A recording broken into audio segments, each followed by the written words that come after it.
Hello everybody, I hope this finds you well. One of the things that we're looking to do a bit different this year from normal, in what's been a very strange year, is instead of writing a season review, I thought I'd do a video. There'll be a little bit of it with me sitting here in my library, and then we'll have some photos and things that hopefully are a little bit more visually stimulating as we go on. So obviously it's been a really tough year for everybody. With the COVID pandemic, it's particularly hit sports clubs like ourselves.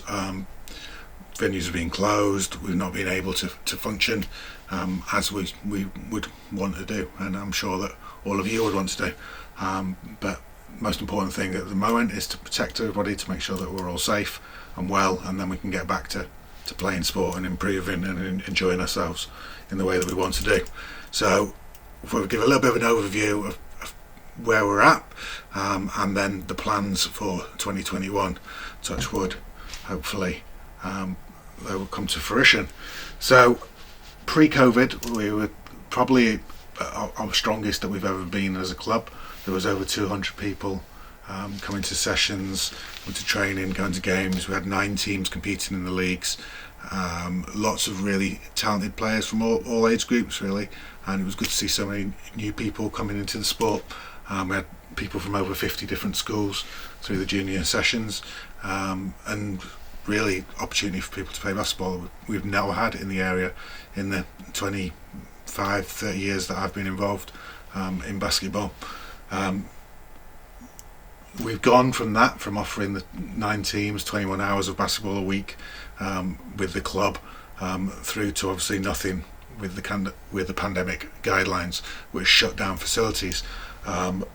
You'll be aware that there was an opportunity to open things a few months ago, but in terms of the facilities we have locally, it wasn't judged safe to do so for us as a club. With the current tier systems, the rules at the moment, to clarify around them for basketball, is that between tiers 1 and 3, under 18s are allowed to play and train at all of those age groups. Senior basketball is only allowed in tier 1, and even then it's restricted by the rule of 6 indoors.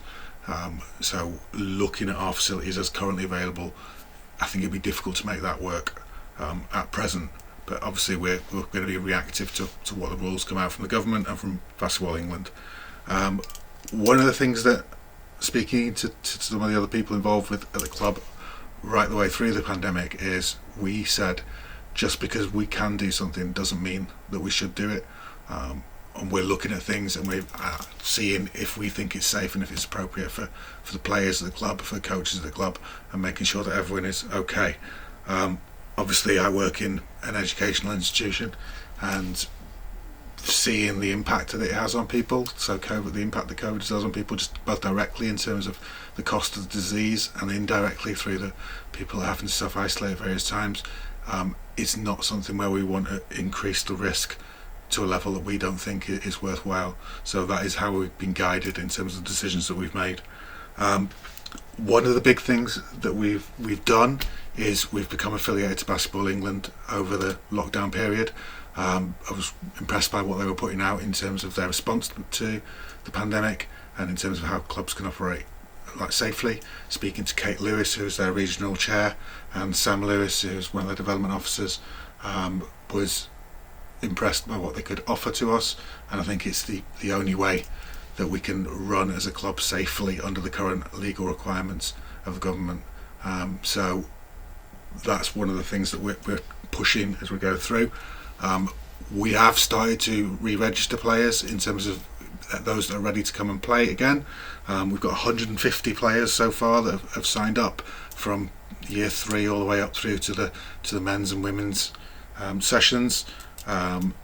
Most of the communication that we're going to be doing is we'll be doing MailChimps, we'll be doing Facebook, where a lot of the information and messages come out, but the main thing that I would urge everyone that is wanting to play basketball over the next year to get involved with and to make sure you're signed up on is the club's team app application. So I'll put the link in the description of this video, but you need to sign up for team app and add yourself to the group for the age groups that you want to be training in. with the requirements for the pandemic and requirements that we've put in place, you'll need to sign up for every session. So you'll just need to click yes, I'm attending for each session for it, so that we know exactly who's come to each for the purposes of track and trace. So please make sure you do that. I think we've got about 40 people missing from our 150 that aren't signed up to Team Up. It's the easiest way for us to communicate. With Facebook, the algorithms we have all sorts of issues with in terms of who sees things. With the MailChimp, looking at the red rates from that, there's lots of people where it doesn't go through, it gets caught in spam filters and things like that. But if you could sign up for the Team App as well as the club registration and then the Basketball England memberships, we'll need to do that as and when your age group starts training. So for people to train, we need to have you signed up to Basketball England. The affiliation cost is I think it's £8.50 for juniors, which covers you for the year. It gives you insurance, gives you membership of Basketball England, various different discounts as it goes through. You do that directly with them. Again, I'll put the link on how to do it, and then just request to join us as a club as part of it. I know that some people were disappointed around not returning to the Warrington Leagues.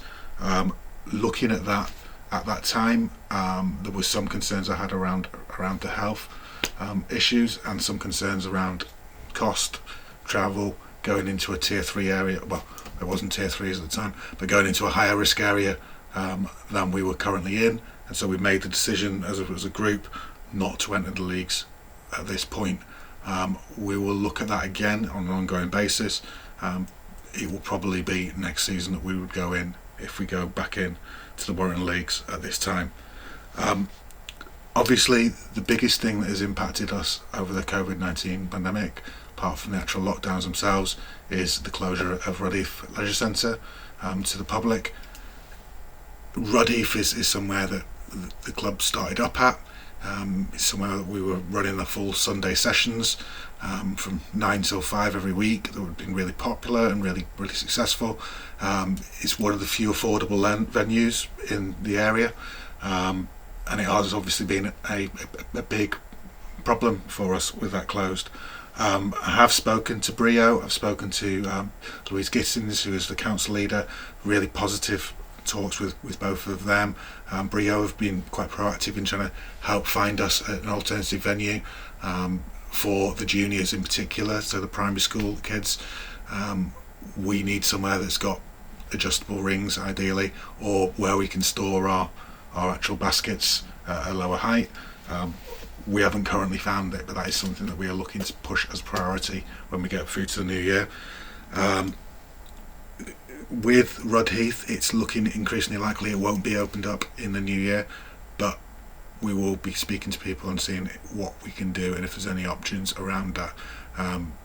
Obviously, it's a really key facility for us in terms of what we offer as a club. So if we can get something sorted out there, that would be really positive. In terms of looking at the finances of the club and the costs of things, obviously it's a blessing and a curse not having your own venue. The blessing is, in times like this, it doesn't cost us anything. So we've not been taking money through the pandemic period. We're fine in terms of what we're financially viable. We never really operate with a particularly huge float of cash, so it's we're around that sort of issue at the moment. Looking at that, obviously costs have gone up significantly around the COVID pandemic. We're having to get to clean down the balls now. We're having to supply PPE, to supply hand sanitizer, all of these things, and just basic costs have gone up. If you're looking at the ball hall, they were raising the price of their games between 10 and 20%. The facilities that we've started to use, the facility price is 30% higher than the facilities we were using in the past. I don't want to charge any more money than we are currently charging, because I'm aware that it's a difficult time for people financially with the effects of the pandemic. We'll continue to charge that, and we'll look at it on an ongoing basis in terms of what's viable and what pays its way as a club. If you are struggling to afford the prices when we get things going again, if that is something that is a barrier to stop you playing, please speak to me, send me a message, and I will work out something for you financially. We are trying to get somebody to look at fundraising for us. One of the main key things that we'd look at is offering some sort of bursary scheme for those of them, like members of the club that are of a lower income, so that we are not charging you more than we need to charge you. But at present we haven't got that in place, but speak to me and I will sort something out for you. The last bit before we go into some photos and things and a bit of a talk about what we're doing in the future, one of the good things around the pandemic is it gave us a little bit of time to think, so a bit of time to look at how the club is currently running, how we want it to run in the future, what things that we need to put in place, what things that can help us, and we've created a bit of a development plan over the next 3 years. Obviously this is all reacting to, it's got to be reactive to what happens in the local situation. If Rudheath stays permanently closed, it will be a difficult time for us in terms of what we have to do, and it might curtail some of the plans that we have. But I think we've tried to look at the ethos of the club. We've tried to look at where the strengths are and where the weaknesses, and how we can improve the club in the future. And hopefully it all makes sense. There's a development document that we've created. I've got lots of feedback from lots of people. We've had 15-20 people give me direct feedback, including some really helpful stuff from people like Dom and Matt at St Helens, really useful from them from a different club point of view. Bridgewater with Steve has been really useful in terms of what he's put in. John Brady, who some people that are a little older may know as somebody that used to work with the Manchester Giants development programmes, giving us the help, and Bill Baxter, who's really been responsible for a lot of development of basketball in this area and beyond for more years than I'm sure he can remember, have all been particularly useful. But it has been really good to get help from our homegrown players. In particular, we've had some really helpful ideas from Andy Galloway. For those of you who don't know him, he's been one of the longest serving members of the club, playing in over 400 games. I still remember him beginning at the club, playing up to help out his brother Will's team in year 7 or 8, where he had a slightly misplaced confidence in his ability to challenge above the ring. But in addition to the ideas he's helped with, I think his journey is quite useful in terms of what we should be looking to build as a club. Andy developed his skills with the help of senior players and coaches in a fun local environment before going on to play National League with Cheshire Wire, representing them at an elite level in the under-18s Final Fours. Finishing his A-levels, he went on to captain the university team at Bath before playing Senior National League for Bristol Flyers, while continuing to represent us as a player and a guest coach while he's been back home. Equally important though is what Andy's done off the court, working for a national charity and developing into a talented photographer with his own business. It's here that we can offer a more structured strategy within the club. We've welcomed volunteers on the court, having over 20 coaches help out at sessions during the course of the year, but we need to look at ways we can help welcome off-court volunteering, including mentoring younger players at the club who might be interested in being involved in writing, photography and videography. As you can see by this video, this is definitely an area we can improve upon. One of the things evident looking back at the club's history is the lack of photos and videos celebrating the achievements of the young people we've had involved. This is something we've put plans in place to rectify as we return to the court, but it's also something we can get help from current or past players if you've got anything in your collections. This has led us on to the creation of a formal club ethos in terms of what we are looking for within the clubs and the standards we expect to be held to and to hold our volunteers to. We're aiming to create a player-centred experience where all players get the minutes they need to improve. We've been and we always have been a volunteer-led club with no person taking money out of the club for their work. That's something that becomes increasingly difficult as we get more people involved as players, so we need to build a volunteer fan base so we're not constrained by the limits of my time and the time of volunteers like Dre and other volunteers we have. We've already had new volunteers get involved with the safeguarding membership and website relaunch alongside the COVID-19 screening. We would welcome any other help, whether you are currently involved in the club or not. Thank you to all of you, those of you who volunteered on and off the court. I've been particularly happy to see some of the founding players of the club in terms of Dip Darwin and Christian back helping, alongside Nathan Goward, who's been a long-term positive coaching influence for me and the players. One of our other aims this year is to provide full transparency of what we are doing and why. This development plan is a work in progress, particularly during COVID times, and feedback is more than welcome on it. We will be publishing all of the club's financial information on the new website so people can see where the membership fees are going as well as what we're doing in terms of development. In terms of our plan for the year, obviously these are going to be impacted by what happens with the pandemic, but the current aim is to relaunch each of the high school age group sessions midweek before starting some local competition at the under-18s age group. The initial plan for this is to select 4 to 5 evenly balanced teams from our under-18 sessions and play in a mini-league with the chances for coaches to select and work with players in between games during the midweek training sessions. It will give us a chance to reduce travelling for players and create smaller bubbles to reduce risk, something we've already done during the training sessions with a maximum of 12 people in a bubble. Obviously this can't be entirely eliminated, but it's something that we think is really important when we're coming back. If this league is successful, we'll repeat it at the younger age groups to offer all people a chance to return to competition before we go further afield. For our primary school age groups, the priority, as we've mentioned before, is to find a facility that can offer the flexibility Rudheath has traditionally offered us and allow us to make sure players are playing in developmentally appropriate sessions, including with the right sized basketballs and baskets.